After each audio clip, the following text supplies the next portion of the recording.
Donc maintenant, on va passer à Philips Lighting, une entreprise que personne ne connaît, hop, qui va nous parler des OLED, donc avec Monsieur 1100. Oui, bonjour. Je ne vous parlerai pas de machines à café et autres ustensiles ménagers. Le sujet du jour, c'est l'éclairage.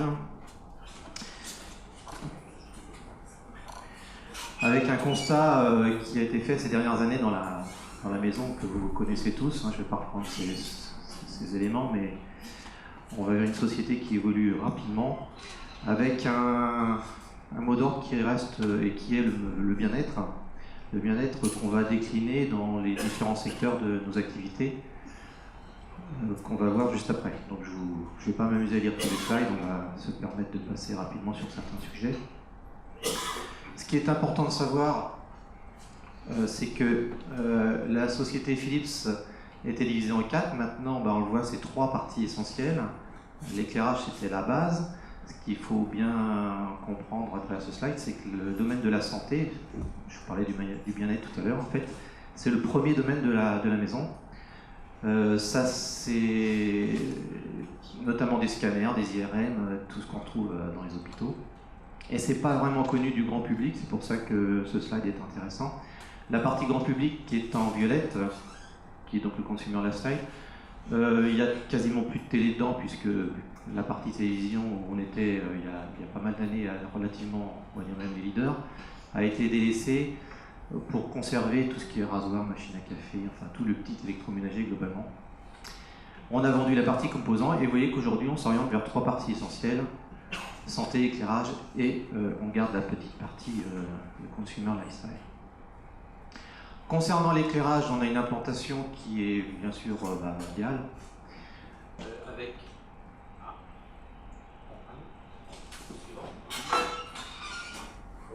Non, marche pas, si, c'est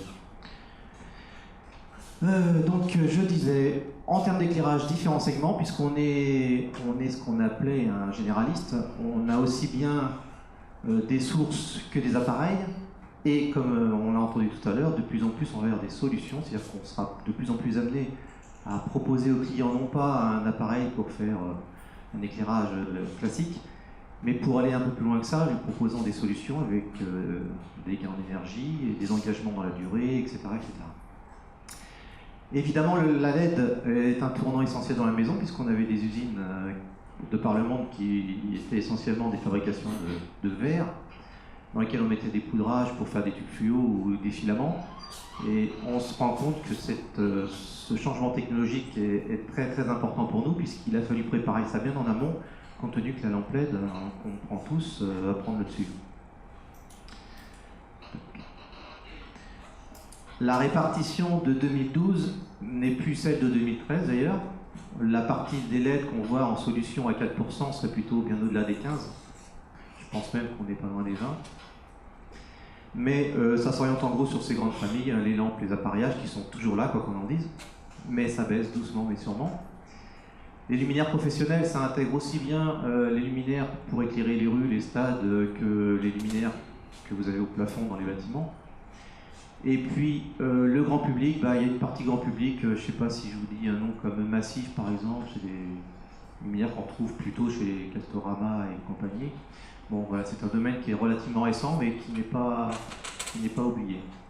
Mais qui représente quand même, on le voit là-haut, une petite partie. Les lampes automobiles, et quand on dit lampes automobiles, maintenant on peut dire LED. L'implantation en France, l'éclairage est devant tout le monde en termes d'application, puisque ça concerne essentiellement l'éclairage, la plus proche étant la mode Beuvron. Il reste Miribel, qui est un centre important, puisque c'est là qu'on développe essentiellement tout ce qui concerne la LED. Le reste, c'est de la distribution, consumer lighting au nord, etc. Et puis ici, quand même, un élément important, sur la droite, là-bas, Custine, c'est la société Indac, qui est un fabricant d'éclairage extérieur qui a été racheté il y a 2 ans à peu près. D'où un centre industriel dans l'Est. L'innovation, bien sûr, toute société se doit d'innover pour continuer d'avancer. Alors, les LED aident à cette innovation, bien évidemment, et ça commence toujours par des projets un peu spécifiques. L'architecte les architectes en sont assez friands. Alors là, par exemple, on a des parois lumineuses. Alors c'est pas un simple écran, hein, c'est-à-dire que vous avez un aspect tissu, et dans ces tissus sont inclus des LED. On peut faire exactement la même chose au sol, hein, et ça c'est assez bluffant. Si vous vous baladez, je sais pas, dans un hall d'hôtel par exemple, vous pouvez avoir une petite flèche qui vous guide ou qui vous guide à votre chambre avec un numéro, ou, enfin, vous pouvez imaginer plein de choses. Et ça aussi, la LED nous permet de faire ça. Et le sujet du jour, c'est la OLED. Alors la OLED, on a passé l'âge de pierre quand même, on commence à avoir des produits qui sont commercialisés, même si c'est loin d'être encore une production massive. La forme, je dirais qu'importe peu, on pourrait presque faire la forme qu'on désire, on va en reparler juste après. Mais bien évidemment, là aussi, on peut, vous avez peut-être vu, vous verrez peut-être dans le hall, on peut imaginer toutes sortes de délires, sachant que pour l'instant, je vois qu'on travaille essentiellement sur des petits carrés. Alors l'éclairage classique, hein, ça s'allume, ça se gradue, etc. Voire dynamique, on peut aussi le piloter, ou même l'asservir. Là, ça rentre dans le domaine du, enfin, je ne dirais pas du délire, mais de l'amusement presque. Un autre domaine, bien sûr, l'éclairage connecté, et je passe sur ce sujet, c'est pas le principal. C'est dans les PDF, hein, je crois. Ah, c'est ça aussi. C'était déjà ouvert, déjà commencé. Ouais.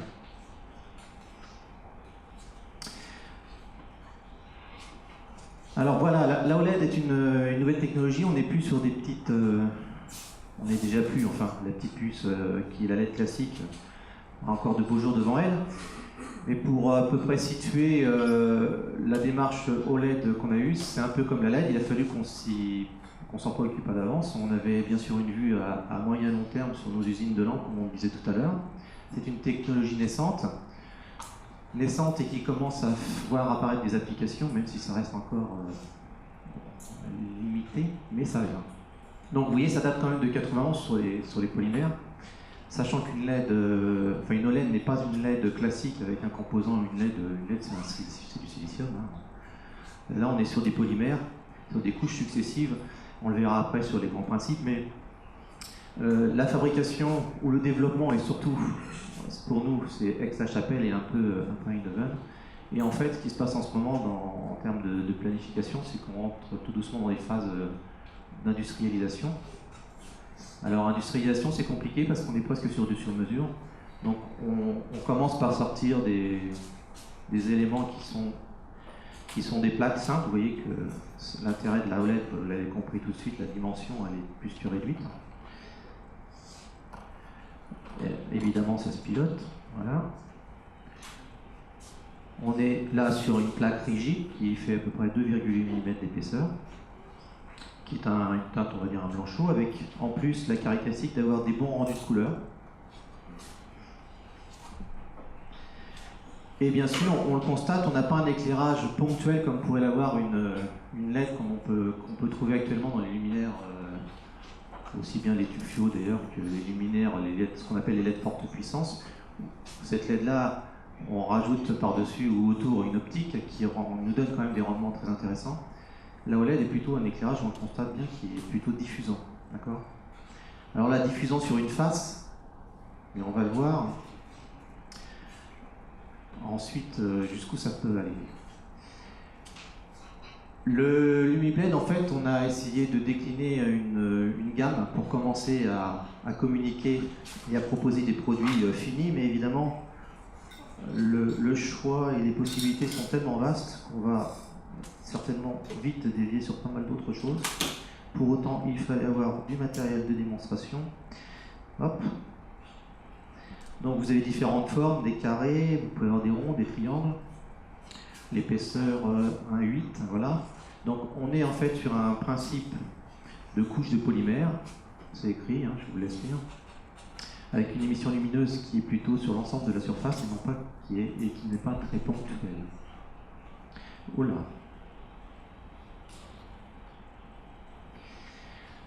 Alors on voit très bien l'évolution des sources. Alors pour l'instant on est plutôt sur le passage à la technologie LED de forte puissance en ce qui concerne l'éclairage. La phase OLED arrive et elle va se développer. Donc on l'a vu un petit peu juste avant quand je vous ai allumé la OLED, on est sur une perception un peu différente. Là pour l'instant vous le voyez sur une surface qui fait 12 cm par 12, mais on peut faire des surfaces plus grandes pour l'instant d'une façon plus commune, on le fait avec une succession de petites plaques, c'est le plus simple. Ça avance doucement mais sûrement, enfin doucement plutôt vite même, pour agrandir ces surfaces et voire même les faire de formes différentes. Elle est graduable, ça je vous l'ai montré. On a les nuances de blanc comme on peut l'avoir sur des LED classiques, hein, des blancs froids, blancs chauds, etc. Avec des rendus de couleurs qui sont très très bons. Et on a même de la couleur, il y a un petit bout de bleu là. Hop. Pour l'instant c'est monocouleur, c'est celui-là pardon. Ça se gradue comme les autres. Donc des rouges, des verts, des bleus. Bien sûr, les formes, on en a parlé. L'utilisation, après, à chacun ses délires. Pour l'instant, on en est un peu là, avec l'imagination bat son plein, dans le sens où on peut imaginer toutes sortes de nouveaux luminaires. Je vous laisserai regarder le document plus tard, mais je vais prendre un exemple rapidement pour vous donner une idée. Je suis pas sûr que tout le monde voit, mais c'est pas grave. Voilà. Évidemment, on va à nouveau, on avait jusqu'à présent les petits chips, les classiques, les LED classiques, qui déjà apportent. Non, mais c'est pas grave, vous le verrez là-bas. Ça sera peut-être mieux. Là, on va encore avoir une nouvelle démarche de design, puisqu'on a vraiment quelque chose de tout à fait nouveau.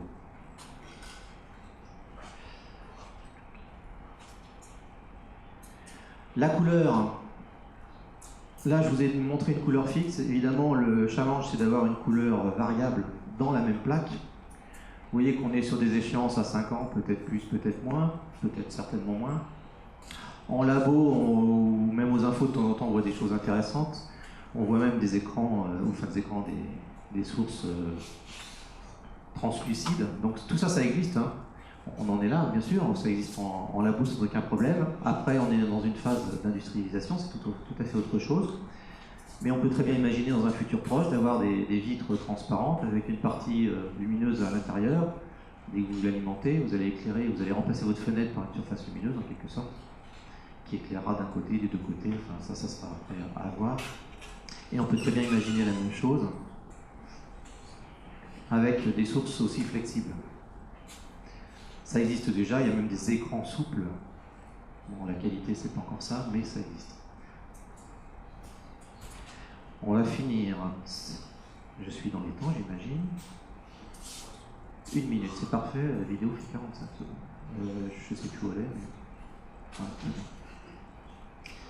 mais... si vous voulez voir ça de plus près, je vous invite à venir voir le petit pavé qui est équipé de 16 petites plaques comme ça et qui est piloté.